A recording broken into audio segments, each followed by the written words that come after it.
오실 성경 말씀 요한계시록 20장 11절에서 15절입니다.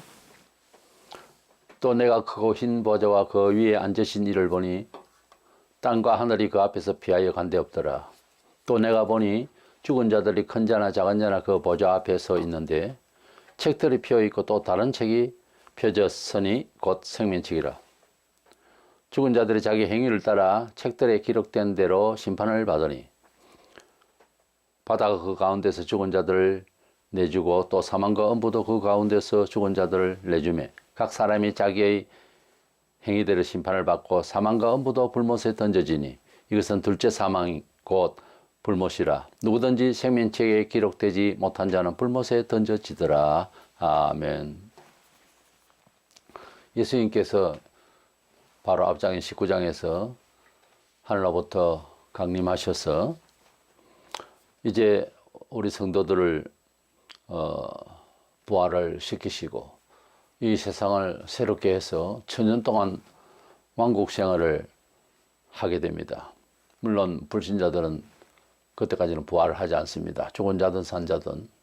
근데 천년이 찬 후에 다시 이제 불신자들도 다 부활시켜서 영원한 지옥으로 가게 하시고 또 우리는 영원한 나라에서 가게 되는 그래서 상을 받고 가게 되는 시간이 되겠습니다. 그래서 우리 일상에서도 하나님의 징계가 있고 벌이 있고 세상에 형을 받는 것도 어떤 기한이 있고 또 무기한도 있고 여러 가지가 있는데 이 심판은 정말로 영원한 세계로 가는 심판입니다. 그래서 천국과 지옥으로 완전히 나뉘고 영원히 살아온 행적대로 벌을 받고 또 상을 받고 그렇게 공의롭게 진정한 자기가 누군지를 알게 되는 시간이라 할까요? 영원한 심판에 대해서 말씀을 나누고자 합니다. 먼저는 그 천년 왕국 동안 음부에 가두었던 마귀가 나와서 불신자들로 또 미혹해서 성도들의 진을 치려고 하다가 벌받았는데 그 전쟁에 참여한 사람들은 다 불에 타 죽고 그런 상황이 됐습니다만은 이제 천년왕국 이게 다 끝나고 이제 마귀가 결정적으로 지옥으로 보내게 되는 지옥을 보내게 되는 그런 상황이 되겠습니다. 이것은 먼저 예수님께서 19장에 재림하시면서 마귀의 미혹을 받아서 힘을 받아서 일하던 적그리스도와 거짓 선지자는 산채로 던져진 곳인데 그곳에 마귀가 맨 나중에 가게 됩니다. 지옥의 왕이죠, 말하자면. 본장 7절에 10절에 보면 천년이 참에 사탄이 그 옥에서 놓여 그랬습니다. 어떤 기한이 있죠. 나와서 땅의 사방 백성 곡과 마곡을 미혹하고 모아 싸움을 붙이리니 곡과 마곡은 이스라엘의 대적 나라들이었습니다. 상징적으로 이렇게 말하고 있습니다. 그 수가 바다의 모래 같으리라.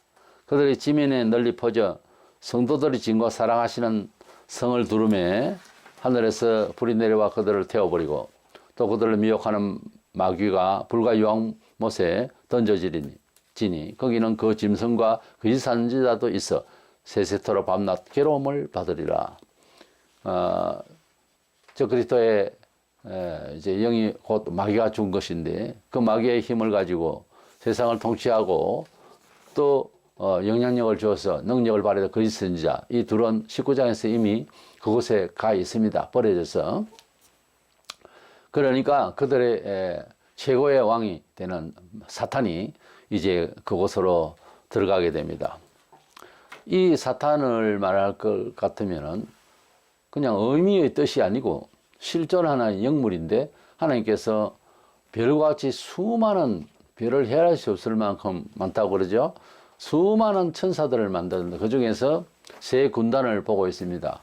유대인들 학자 중에 7군단, 여러 군단을 이야기를 하는데 세 군단이 있는데 그 중에서 천사장이 있습니다. 그 대표되는 우리 성경에는 이름으로 거명되기는 미가엘, 가브리엘 이 두 천사장이 있습니다. 그리고 하나가 더 있었다고 이제 추정이 되는데 이것이 더 아름답게 지어졌고 임무도 더 많이 부여하신 걸로 압니다. 그런데 그런 은총을 받은 것을 자신의 힘, 스스로의 힘인 줄 착각하고 하나님을 대적하다가 하나님이 내리쳤습니다. 하나님이 무한대의 사랑으로 살도록 하지 않습니다. 하나님께서는 공의의 하나님이시기 때문에 아무리 은총으로 지음을 받게 하고 또 많은 것을 부여하고 해도 교만하면 그냥 두지 않습니다. 그래서 교회에서 배우는 것 중에 종교적 도덕이랄까요, 제일 귀한 것이 겸손입니다. 교만하면 무조건 하고 매를 맞습니다. 그래서 교만하면 욕도 나오나니 그랬는데, 함부로 욕하는 것은 교만해서 그래요. 교만의 영은 사탄의 것입니다. 성도는 1차적으로 사람이 겸손해야 돼요. 말을 함부로 하는 것이 아닙니다. 최고 존경함을 받았던 천사가 하나님의 자리를 탐하고 대적하다가 떨어져서 공중 권세 잡은 자리에 있다가 또 땅에 떨어져서 세속의 정치를 하다가 영으로 또 이제는 음부에까지 떨어졌다가 더 무서운 지옥 불못으로 떨어지는 최고의 높은 자리에서 최저의 최악의 자리로 가게 되는 이유가 뭐냐면 교만하다 그랬어요. 감사치를 못하고 하나님을 대적하다가. 그래서 우리가 세상으로 향해서는 모든 성도들이 하나님을 대신하는 자들입니다. 교회에서 이제 관계를 이야기하자면 목사가 하나님을 대리해서 살아야 되고 언행을 취해야 되겠죠. 굉장히 무겁고 어려운 일입니다, 사실은. 이걸 직업으로 생각하고 멋있게 생각하고 문화적으로 생각할 일이 아니에요. 일을 하다 보면 알겠지만 그 전에 그렇게 알아야 됩니다. 근데 하나님을 대리한다는 사람을 만약에 대적을 한다. 교인이 무슨 일이 있겠죠. 그런데요, 결과가 항상 안 좋아요. 그렇게 하는 것이 아닙니다. 이 사탄이 최고의 존경함을 받은 천사였는데 하나님을 대적하다가 교만하다가 이렇게 버림을 받게 되었다 하는 사실을 우리가 교훈받아야 됩니다. 이래서 이 마귀는 일단 이왕불못으로 영원히 먼저 보내고 그다음 사람이 남았죠. 불신자와 성도들 사이에서 어떻게 이제 심판하느냐. 철저히 공정해. 세상에는 잘못 공정하지 못한 판단 때문에 큰 잘못을 저지를 수도 있습니다. 가끔 판사가 옷을 벗는 경우에 스스로 잘못 판단해 가지고서 너무 억울함을 뒤집어 씌운 이런 일이 가끔씩 발생했습니다. 지금도 세상의 법에는 그렇게 뒤틀린 판단이 많죠, 뭐. 근데 하나님께서 완전한 공정한 심판을 그날 해 주신다는 거죠. 우리가 한을 안고 죽는 경우도 있습니다. 공정하지를 못한 세상에서 너무도 분이 나서 도저히 살 희망이 없어 보이는, 그래서 좌절을 해서 스스로 목숨을 끊는 경우가 들어 있습니다. 우리의 희망은 뭔가 하면 하나님께서 정말 시간은 현재의 시간으로 우리를 의식케 하시고 그날 되면 아주 공정하게 그때 그 상황에 그 마음을 다 아시거든요. 그런 아주 섬세한 심판의 날이 있기 때문에 희망을 걸고 살 수 있어요. 하나님을 만나서 좋은 일이 너무 많습니다. 우리 문화생활이나 우리의 정체성에서 희망을 걸 수 있는 일이 참 많아요. 하나님께서 반드시 그 눈에 눈물을 씻겨주시며 하나님께서 공의로운 아주 섬세한 머리털까지 세신다 했어요. 그런 심판을 하실 때가 있으니 너무 낙심하지 말고 그때를 기다리면서 죽어도 그 심판은 분명히 우리 의식화가 될 것입니다. 다시 살아서 바로 그날입니다. 이래서 두 번째 생각하는 것은 불신자는 영원한 심판을 받고 성도들은 살아온 만큼 상을 받고 하늘나라 가게 됐습니다.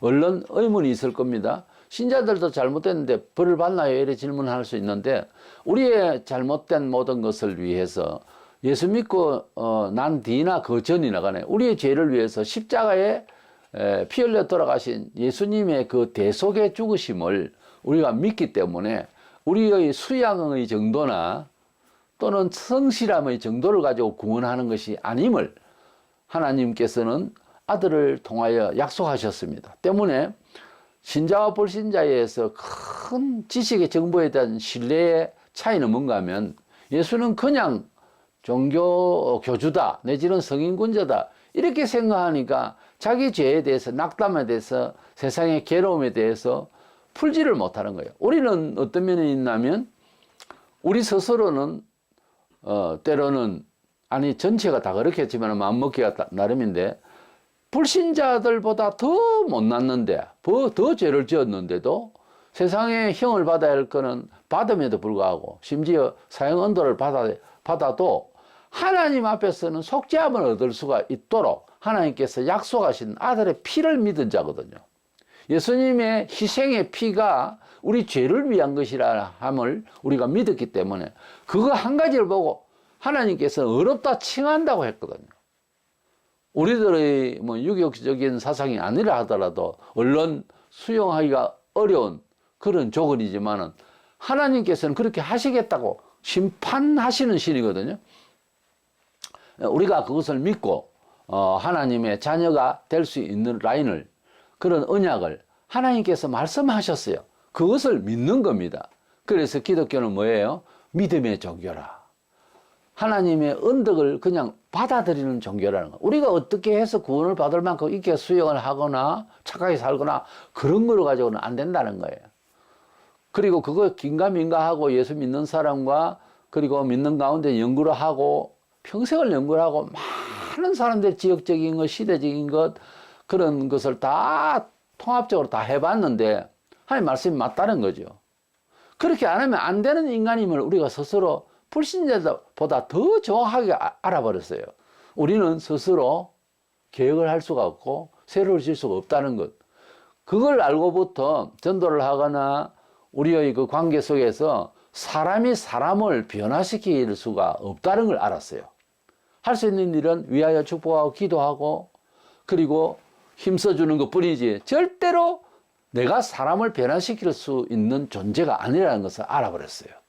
그래서 예수 믿는 사람은 자기 스스로에게도 자기가 구원을 만들어낼 수 있는 창의적인 생각, 도덕적인 생각이 부족하다가 아니고 아예 안 된다, 제 덩어리다, 뿌리 잘린 나무처럼 죽을 수밖에 없다 하는 처지도 알지만은 남들도 그렇게 이해해요. 어떻게 잘난 척하고 어떤 힘을 가지고 어시돼도 너도 죄인이지 않느냐 하는 판단으로 인간관계 속에서 위하여 기도해 줄 뿐이지 그걸 상담을 하고 교육을 한다고 사람이 조금은 어시스트 좀 할 수 있지만 완전 변화를 시키는 것은 하나님이 하신다 하는 점에서 은총을 받는 법도 그래요. 믿어라 믿으라도 안 되지만 끝까지 격려하고 위로할 뿐이지 사람이 사람을 변화시킬 수는 없는 겁니다. 얼마나 의지가 잘못됐는지 고래심질보다 더해요. 그래서 우리는 하나님 앞에서의 은혜를 받는 것이 참 그래서 중요해요. 은혜를 받는다니까 감정 전환으로 오해를 하는 경우도 있는데 우리나라 사람들이 샤머니즘적인 기운이 있어서, 그러나 그것이 아니고 실제로 하나님께서 변화시켜 주셔서 내가 정말 변화될 때 물론 현상의 눈물과 회개의 진정한 도덕성 발휘가 나옵니다.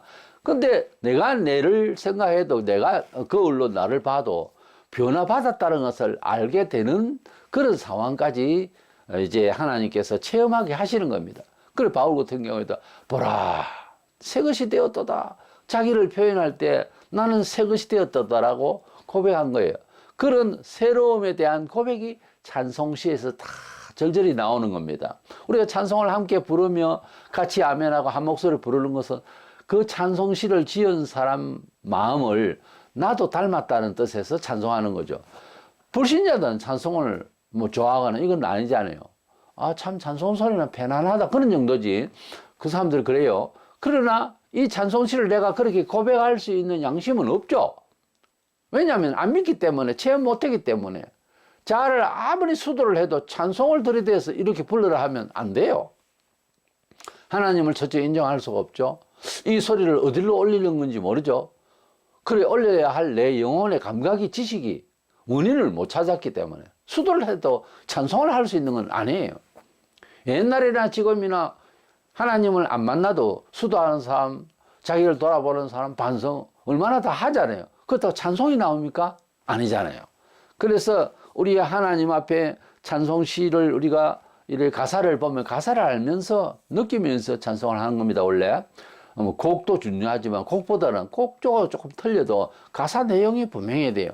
근데 우리가 양심으로 받은 우리가 깨달은 바를 이제 어떤 시인이 써서 그렇게 찬송시를 썼지만은 함께 하나님 앞에 곡조를 붙인 신앙 고백이 되어야 되는 거예요. 그래서 우리는 변화를 받을 때 하나님의 큰 은혜로 우리가 구원을 받았다는 찬송을 하는 거예요. 네. 그래서 내가 생명이 못하는 사람이 나의 생명 되신 주, 그럴 때에는 그 생명이라는 언어가 불신자들이 생각하고 짐작할 수 있는 것을 훨씬 넘어서 있는 겁니다. 그래서 우리가 찬송을 할 때 우리의 변화를 고백하는 거죠, 알고 보면. 그래서 사람이 자신을 변화시키기가 참 어려운 겁니다. 불가능하죠. 이래서 신자와 불신자는 엄격히만 해서 하나님이 구별해 주셨어요. 우리가 예수를 믿기 때문에 구원을 받는다. 물론 우리가 믿습니다 하고 고백하고 열심히 노력했죠. 그런데 하나님이 선택해 주셔서 믿어진 거예요. 선택한 사람은 복음을 들으니까 믿더라. 사도행 13장 48절에. 그래서 하나님께서 선택한, 예정한 사람은 복음을 듣는 기회가 있고 그 기회에 그걸 듣고 금방 변화되는 사람도 있지만 때가 되면 그 말씀이 생각나서 하나님을 아버지하고 돌아오는 그 마음이 된다는 거예요. 그게 참 신기한 겁니다. 왜냐하면 우리가 예수를 다 믿고 있잖아요. 전도를 나가보면 김기동 목사가 집사 때 생각했다는 겁니다. 하나님께서 자기를 구원했다는 것을 언제 알았냐면 전도를 그렇게 열심히 하는 사람이었잖아요. 그렇게 해도 안 믿으니까 어째 나는 믿었나 이거죠. 사람의 의지는 다 비슷할 건데. 그래서 이건 하나님의 은혜가 없다. 그렇게 이해를 했다는 거예요. 그 말이 맞죠? 신학적으로도 정확한 이야기입니다. 그러나 이제 영원한 나라에 갈 때는 우리 성도들이 믿음 안에서 잘 살아간 것은 또 상까지 줍니다. 불신자는 믿음이 없을 때 아예 지옥 갈 명부에 들어있는 거고, 책들 속에. 또 잘못한 거는 잘못한 것을 그 격차가 있겠죠. 그대로 또 벌을 더 받고 그렇게 지옥을 간다. 이겁니다. 굉장히 우리 세상에서는, 우리 세상 제도에서는 그런 일이 없죠. 하나님께서는 그렇게 아주 깔끔하게 공의의 심판을 하신다는 거죠. 그 이야기를 듣고도 예수를 안 믿으면 할 수 없는 거예요. 문제는 영원한 나라로 입성하기 전에 그 문화적 배경이 이 세상 하늘과 땅이 없어져 버려요. 완전히 제거되고 난데 새 하늘과 새 땅, 새롭게 두 번째 창조죠. 그 나라의 아버지 나라에 가게 되는데, 지옥을 또 가게 되고 하는데, 영원한 나라로 입성하기 전에 지구상에 싹 다 모든 것이 없어져요. 그렇게 공간 속에서 신불신간에 전부 다 이제 심판을 받게 되는 상황이에요. 왜냐하면 부활했기 때문에 공간에 이런 의식이 막 꼭 와닿아야 발을 땅에 서고 할 몸이 지금 이미 아니거든요. 천국과 지옥은, 지옥도 지역입니다만 한 공간이 있습니다만은 공간 의식을 할 수 있게 해서 지옥 본못에 들어가야 되는데, 천국도 황금길을 걸어가면서 우리가 살 건데, 그러나 길을 밟았는지 떠 있는지 모를 정도의 그런 흥분되고 어떻게 보면 너무 은혜로운 그런 나라로 우리가 살게 될 것입니다. 우리가 땅을 밟고 산다는 자체가 고통의 세월이었어요. 그 천국에 가면은, 그래서 우리가 차를 타다가 비행기를 탈 수 있는데 이렇게 붕붕 뜬다는 거죠. 은혜를 받을 때에 사람이 땅을 발을 땅에 닿았는지 안 닿았는지 모를 지경으로 은혜스러운 마음, 영적인 마음이 떠 있습니다. 그래서 하나님을 지극히 사랑하고 너무도 사랑하다가 동행하다가 에녹과 엘리야는 산채로 올라가 버렸어요. 이런 일이 좀 더 지구촌의 현실 생활에서 뭔가 하면 하나님을 지극히 사랑하고 천국을 너무 사랑하고 예수님의 보혈에 너무 감사하면 이 피로도가 적습니다. 발이 떠 있는 것처럼 그렇게 기쁨으로 기뻐 뛰며 찬송하듯이 그렇게 되는 겁니다. 그래서 사람이 일상에서도 컨디션이 되면 발이 가볍죠. 한결 가볍죠. 발걸음도 가볍게 그렇게 되는 것이 그 영적인 원리가 맞다고요. 천국에서도 그렇게 살 거예요. 천리를 걸어도 천국에서는 발이 부르트거나 쥐가 내리거나 아프거나 하는 일이 없어요. 왜? 거의 떠다니듯이 그 기쁨 가운데 있기 때문에 그런 겁니다. 그 영원한 나라로 이제 가게 될 때 현지교성이에요. 11절에 또 보니 땅과 하늘이 그 앞에서 피하여 간 데 없더라 그랬어요. 그렇죠? 하나도 없어져 버려요. 이제 지구촌과 지금 우주의 세계는 없어진다는 말입니다. 영원한 나라의 세계에 갈 것을 말하는 거죠. 그래서 영원의 세계도 문화 세계인데 천국과 지옥이라는 새로운 전혀 부활된 몸으로서 이제 거처할 그런 특별한 곳이에요. 그냥 부활이라는 단어만큼 신비로운 단어가 사실은 없죠. 이 세상에 재생이라는 건 있는데 부활이라는 것은 없거든요, 세상에서는.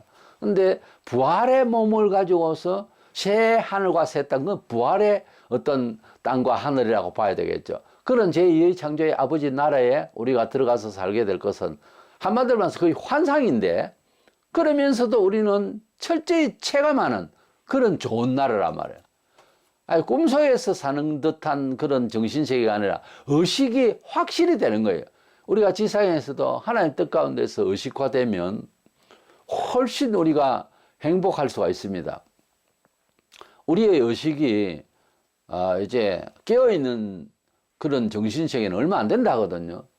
우리가 무슨 생활을, 일상을 이렇게 살아가는데 큰 이상 없이 살아가더라도 아주 기쁜 소식을 듣거나 아주 불쾌하거나 하여튼 쇼킹한 이야기를 들으면 정신이 확 깬다 그러잖아요. 그러면 평소에 정신이 잠잔다는 이야기거든요. 이 세상에 사는 것도 우리가 정신이 확 맑아질 수 있다면 그런 세계를 가지고 살아야 되겠죠. 그게 바로 기도와 하나님을 사랑하는 가운데서 생길 수가 있습니다. 영원한 나라에 갈 때는 정신이 잠자던 정원이 하나도 없습니다. 불신자든 신자든 확 깨어서 의식화되는 세계단 말이에요. 더 정확한 의식의 세계라고요. 천국 하면 환상으로 뭐 그냥 정신이 없이 마음으로만, 이거 아니에요. 지옥도 마찬가지로 실제화 될 겁니다. 불구덩이가 의식화가 지금 뜨겁다, 불에 데이면 뜨겁다 하는 정도보다 더 느낌이 확실해지니 얼마나 무섭겠습니까? 베드로서 3장 12절 13절에 하나님의 날이 임하기를 바라보고 간절히 사모하라. 그날에 하늘이 불에 타서 풀어지고 물질이 뜨거운 불에 녹아지려니와 우리는 그의 약속대로 의가 있는 곳인 새 하늘과 새 땅을 바라보도다. 베드로 사도께서 그날에 하늘이 불타서 풀어지고 물질이 뜨거운 불에 녹아지려니 이 세상 천지가 다 없어진다고 이제 말해주고 있습니다. 고린도서 5장 1절에 만일 땅에 있는 우리의 장막이 집이 무너지면 하나님께서 지으신 집, 그 손으로 지은 것이 아니라 하늘에 있는 영원한 집이 우리에게 있는 줄 아느니라. 우리 몸이 장막이라고도 볼 수 있지만 이 지구촌이 다 무너지고 다 없어질 것인데, 그 다음에 우리가 살 곳은 하나님께서 무너지지 않는 영원한 집에서 살 것이다. 저는 천년왕국도 너무 기다려지고 또 이 세상 다 없어지고 난 뒤에 하나님의 나라에 가서 살 것을 생각하면 상상을 다 못하겠어요. 너무 좋아서 그냥 막연하다가 아니고 틀림없이 우리가 의식화되는 너무 좋은 나라에서 살게 될 것을 생각하면 웬만한 일은 인내하고 참고 주를 사랑하고 순교를 감행해도 되지 않느냐 하는 겁니다. 우리가 하나님 앞에서 그 하나님 나라에 대한 소망이 확실해질수록 순교적 신앙을 가질 수가 있다고 나는 그렇게 봅니다. 이것은 인격적 문제도 아니고 종교적 문제가 아니에요. 이것은 어떤 사실로고 촌에서 서울을 한번 이제 여행을 간다고 할 때 아주 60년대만 해도 아주 꿈이 부풀었습니다. 그러나 아직 보지도 않으면서도 어떤 사람의 말을 듣고 그렇게 기다려졌습니다. 여행날을. 그리고 그렇게 들떠 있을 수가 없어요. 웬만한 친구끼리는 싸움도 하지 못합니다. 화가 나도.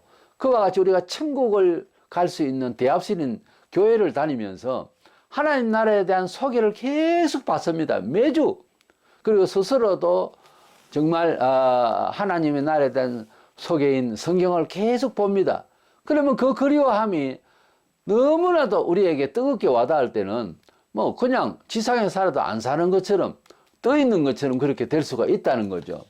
믿음과 소망과 사랑이 충만하게 되는 그런 어떤 체감이 얼마든지 가능하니까 간절하시기를 바랍니다. 베드로서 1장 14절에 이는 우리 주 예수 그리스도께서 내게 지시한 것과 같이 나도 나의 장막을 벗어날 것이 임박한 줄 알미라. 2000년 전에도 이렇게 임박하다는 말씀을 하셨어요.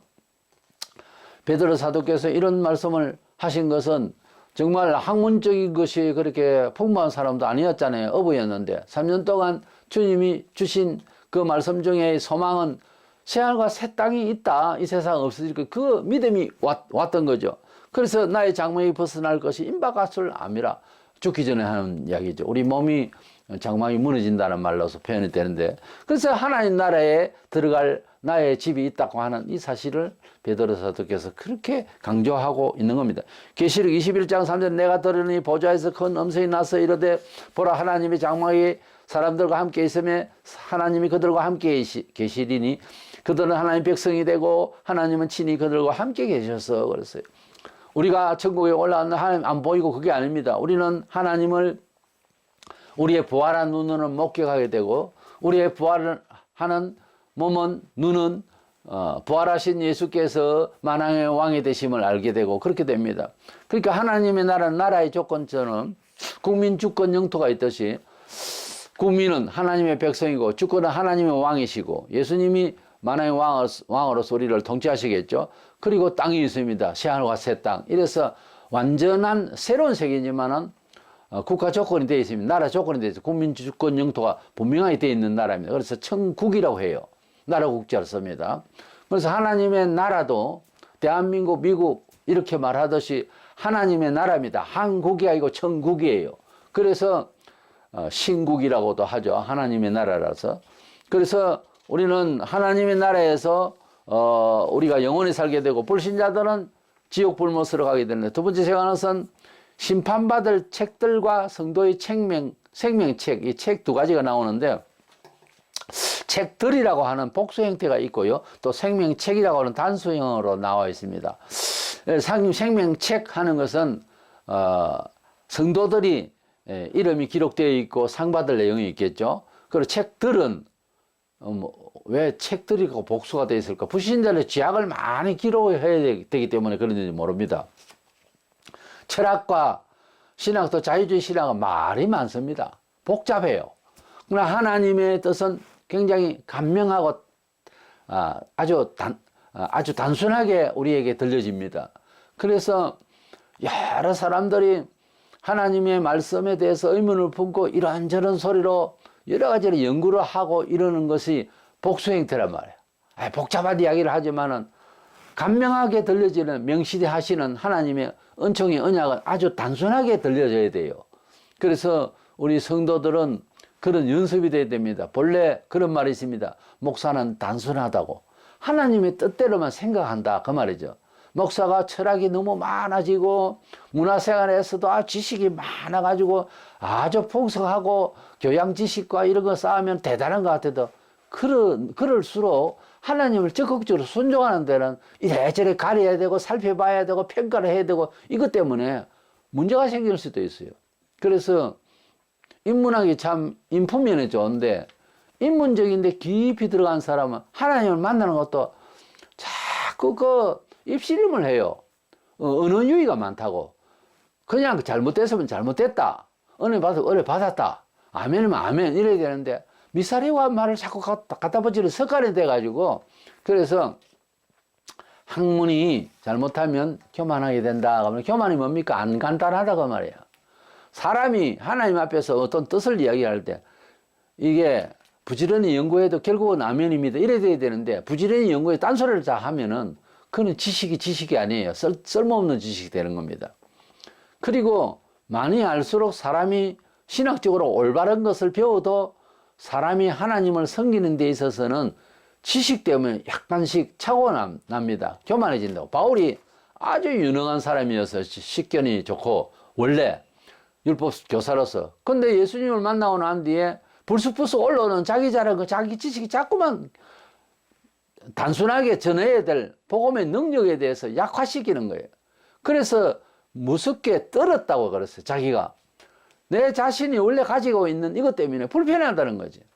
그리고 막 고백을 합니다. 배설물같이 여긴다. 세상 철학의 초등학문이다. 그러면서 아주 그런 고백을 해요. 그래서 진정으로 예수를 만난 사람은 진짜 세상의 지식인보다 더 현명한 것이 답을 주신 진리만 알거든요. 답만 안다고.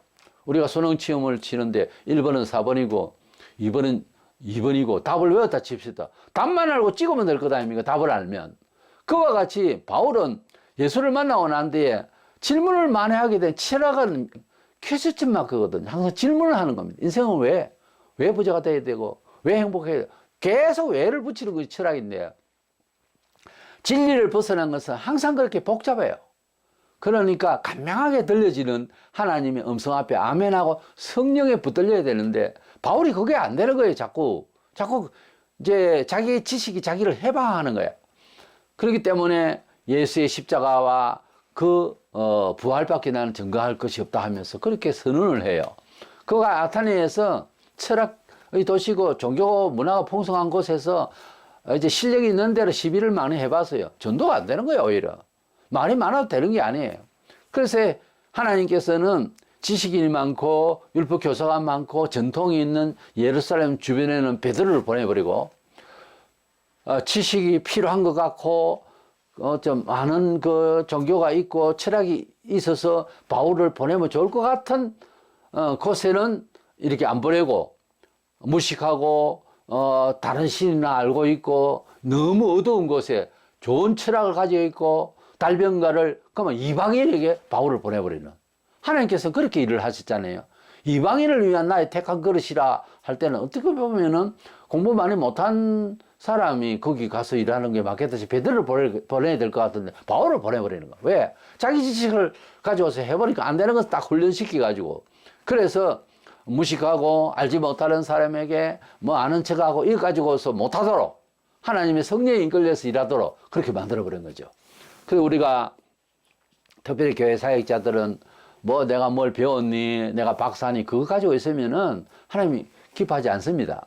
우리 성도들도 어떤 자기 일에 할 때 내가 이런 걸 잘해 항상 자신을 믿죠.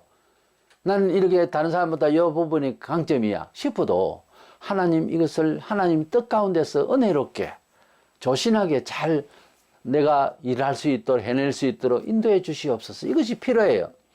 그거 필요함을 언제 아나 하면은 자기 뜻대로 잘 해보려고 하다가 한 방 맞을 때 이거 아니가 내 스스로 잘한다는 식으로 하다가 이게 열매가 없을 때 왜 이럴까 이제 반성을 하게 되는 거죠. 그런 일이 있기 전에 미리 자기가 좀 잘한다 싶은 것은 이거 교만인데 이렇게 반성을 아예 선두적으로 그렇게 해버리고 선수적으로 자기를 처복종시켜 버려야 돼요. 안 그러면 언젠가는 깨어진다고요. 그래서 우리는 하나님의 은혜로 구원받았고 또 뭐다? 모든 생활에 하나님의 은혜로 살아야 되니 겸손해야 되는 거예요. 오늘 영원한 심판 앞에서 천사장 중에서도 최고의 존귀함을 받았던 이 천사장이 왜 지옥불 갑니까?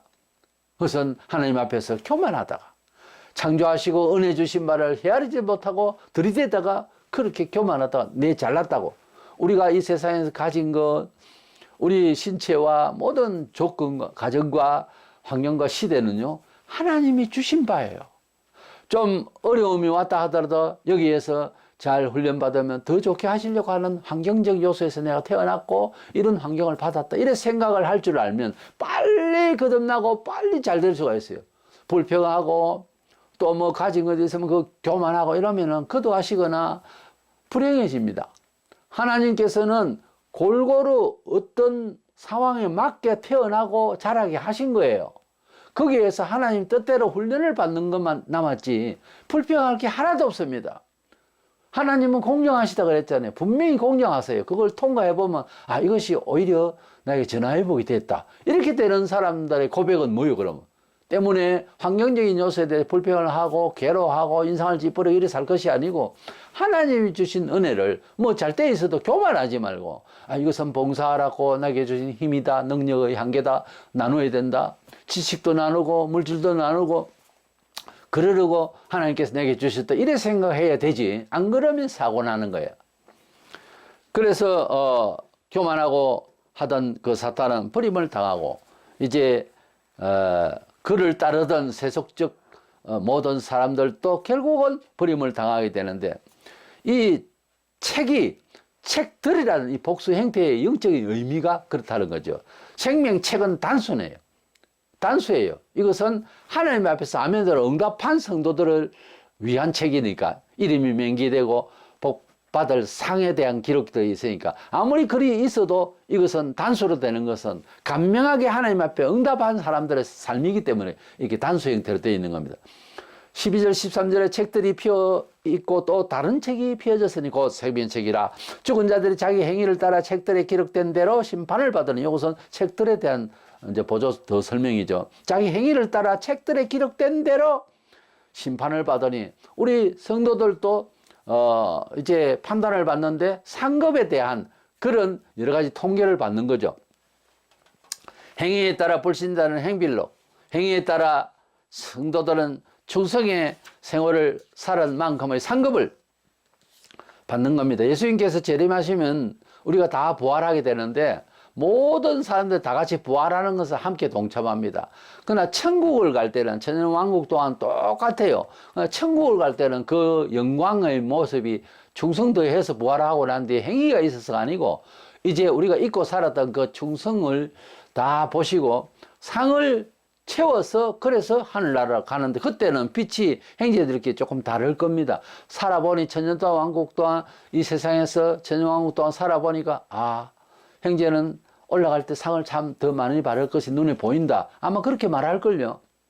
형제는 정말 더 큰 집에 영화롭게 이렇게 준비된 집으로 들어갈 것 같다. 이렇게 말들 할 겁니다. 왜냐하면 영안이 밝아졌거든. 그래서 대략 아는 대로 그래도 말씀 안에서 다 펴보시고 상을 다 별과 별들의 그 빛이 다르고 태양과 달의 빛이 다르듯이 우리가 다 빛나게 될 것이다 그랬습니다. 그래서 성도의 생애에 충성한 상급의 차이로 받고 올라가게 됩니다. 요한복음 5장 29절에 선한 일을 행한 자는 생명의 부활로, 우리 성도를 말하죠. 악한 일을 행한 자는 심판의 부활로 나오리라. 불신자들도 부활을 하는데 그것은 악한 부활이라 했어요. 그 부활한 자체가 더 저주죠. 그래서 그렇습니다. 물질도 그렇고 명예도 그렇고 하나님의 의 안에서 받은 것은 좋은 물질이 되고 그로 인하여 행복할 수 있지만, 악한 일로 번 돈은 그것 때문에 같은 돈인데도, 같은 풍요인데도 타락하게 됩니다. 이래서 같은 부활인데도 생명의 부활이 있고, 같은 부활인데도 이것은 악한 심판의 부활이 될 수가 있다 이 말입니다. 이 지상에서도 우리가 얼마든지 그걸 체험할 수 있어요. 보이는 현상이 전부가 아니에요. 보이는 현상이 전부가 아니고 자기가 살아온 자랑거리가 다가 아니에요. 그 내면에 하나님의 뜻대로 했으면 그것이 무너지지 않고 부패하지 않겠지만, 하나님의 뜻이 아닌 뜻으로 모은 돈이나 명예나 찾은 거는 다 형벌이 됩니다. 아니 지상에서 얼마든지 우리가 보고 있잖아요. 그런 게 죄를 짓고 모은 거, 죄를 짓고 높아진 거 다 무너질 때 보면 비참하잖아요. 그게 어디 멀리 가서 보일 수 있는 게 아니라 지금 지구촌에서 일어나고 있는 현상이거든요. 이런 것을 명확하게 하실 날이 올 것이라는 거죠. 우리 성도들이 하나님의 생명책에 기록되어 있다는 게 얼마나 기쁜지 몰라. 사도들이 나가서 예수의 이름으로 뭐 다른 거 없어요. 자기 뭐 기술이 아니고 예수님의 이름으로 명하는, 귀신아 나가라 그랬다. 귀신이 나가버리니까 와 신기하다. 얘가 박수치고 기뻐하고 돌아와서 주님 앞에 보고를 했습니다. 그때 누가복음 10장 20절에 그러나 귀신들이 너희에게 항복하는 것을 기뻐하지 말고 너희 이름이 하늘에 기록된 것으로 기뻐하라. 그래서 무슨 말인지 잘 몰랐을 거예요. 처음에 사도들이.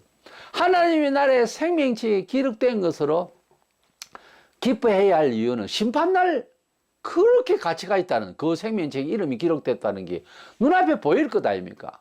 그 생명책에 기록되지 못한 자는 버림을 받고, 생명책에 상위 기록들이 다 또 함께 있겠지만 그것은 좀 없더라도 생명책에 기록이 되어 있어야 될 것 아니에요. 얼마나 중요한지 모릅니다. 그래서 귀신 나오고 역사가 나는데 그거 뭐 대단하게 목이 뻣뻣해가지고 예수의 제자 즐거움을 가질 것이 아니라 너의 이름이 하늘의 생명책에 기록된 것, 즉 구원받은 것이 더 중요하다 이 말이에요. 지상에서 은총이 부족하고 남들과 성도들 사이에서도 뭐 서로 비교의식을 하면서 짜증을 내고 뭐 그렇게 살 수도 있습니다만은, 그러나 하나님 앞에서 나의 생명책에, 주님의 생명책에 나의 이름이 거기에 기록되어 있다는 자체는 이거는 영원한 나라에서 살 하나님의 백성이라는 입장을 분명히 하고 우리 정체성에 대해서 감사할 줄 알면 하나도 부담 없습니다. 세상 일에는 뭐 비교해가지고서 당신이 크네 내가 작네 그런 거 없어요. 다 그것을 이길 수가 있습니다. 불신자들은 최후에 이제 유황 불못에 던져지는데 진정 우리가 한 번 적지 두 번 죽나 뭐 이 세상 사람들은 그렇게 극단적인 말을 하고 거칠게 말하지만 사람요 두 번 죽어요. 한 번은 육신의 죽음을 죽지만은 다음에는 부활해서 그 육신에 한 번 더 죽는다고. 그것이 본장 14절에 사망과 엄부도 불못에 던져지리니 이것은 둘째 사망 곧 불못이라. 이 세상에 있는 죽음의 어떤 세력, 죽음의 영이 사람을 죽이게 하는 그 영이 사람에게 왔을 때 사람이 죽거든요. 그 영을 지옥 불못으로 던져버리는 거예요. 사망의 세력 자체가 가버린다고요. 그곳에서 사람이 오면 날람받아 가서 영원히 죽음을 알게 하는 그 영의 역사를 하는 곳이거든요. 그러니까 둘째 사망이라고 이제 표현하는 겁니다. 불신자들은 부활해 가지고서 우리처럼 영원히 살기는 한데 천국에서 영원히 사는 것이 아니라 죽음의 신이 그 안에 들어가 있기 때문에 그 부활의 몸이 되었다 하더라도 기능은 영원한데 들어가면은 사망이 그를 붙들고 둘째 사망이라. 이 둘째 사망은 뭐 우리 지상에서 순간적으로 죽는 것이 한 병원에 죽든지 간에 어떻게 죽으면 순간적으로 죽는 건데 그곳에는 순간적으로 죽는 것이 아니에요. 영원토록 이건 죽음이다 하는 게 사는 게 아니고 죽음이다. 둘째 사망이에요. 영원한 죽음을 받는다는 거죠. 때문에 하나님의 나라는 지상에서 조금은 심판의 그날은 지상에서도 조금은 잘 살펴보면 그것이 보일 겁니다. 하나님의 공정한 심판은 우리 생활에서 얼마든지 일어나고 있습니다. 불신자 세계에서 로마의 그 파멸부터 시작해서 잘 역사를 읽어보면 우리 2조 500년 동안의 역사도 다 하나님 앞에서 아니라도 참 하나님이 다 열국을 다 통치하시는데 악을 쫓아서 그렇게 살은 사람의 그 끝이 흉악하게 형벌받는 모습을 우리가 얼마든지 봅니다. 천국에 지옥에 가는 그 백보자의 마지막 영원한 심판에 가면 깨알같이 정확하게 헤아려서 형벌과 상급으로 나뉘어서 영원한 천국과 영원한 지옥 불못으로 가게 되니 지금 우리의 아무리 두뇌가 어둡고 하더라도 무슨 일로 나는 지옥을 가야 되고 당신네들은 무슨 일로 천국과 함께 상도 받아야 되느냐. 거기에 대한 우리의 변명이 우리 자신이 할 수 있는 지식이 없어요. 성경에서 하나님이 세상을 이처럼 사랑하사 독생자를 주셨으니 하나님이 세상 사람들 그냥 내버려두면 전부 지옥 보내고 싶은 사람들밖에 없는데 아들을 주셔서 희생을 시켜 너희 죄를 값을 치렀다는 거예요. 이것이 복음의 내용입니다. 그렇게 이야기를 그렇게 해도 안 믿으니까 예수께서 재림하실 때 피 묻은 옷이 나오거든요. 그것은 심판하실 때 왜 내가 너를 위해서 이렇게 죽었었다. 그 소식을 들었지 않느냐. 왜 안 믿었느냐. 그걸 증명을 위해서 피 묻은 옷이 오신 거예요. 예수께서 십자가에 돌아가시면 어떤 의인의 한 사람으로서 그 뭐 표상이 되는 정도가 아니고 우리 죄를 담당해서 돌아가셨다니까요. 그것이 기독교의 핵심 진리고 타 종교와 다른 점입니다.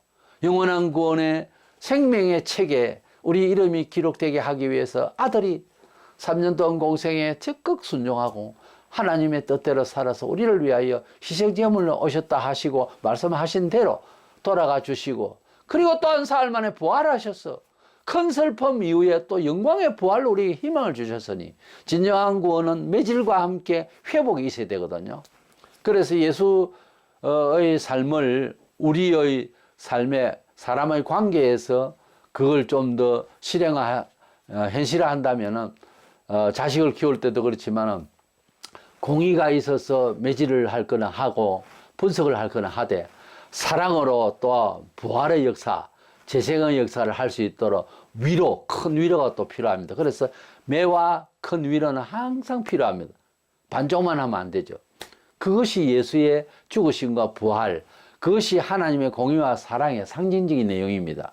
때문에 우리 성도들은 공의로서만 판단하면 하나님의 뜻대로 살지 못했던 불신자들이 지옥을 가는 것처럼 너무 영혼이 잘못될 수 있어요. 사랑만 가지고 이야기할 수 없어요. 하나님의 사랑은 원칙적으로 사랑이 필요한 무슨 이유 때문에 사랑하는 거지, 뭐 그냥 뜻도 사랑한다는 말이 아니에요.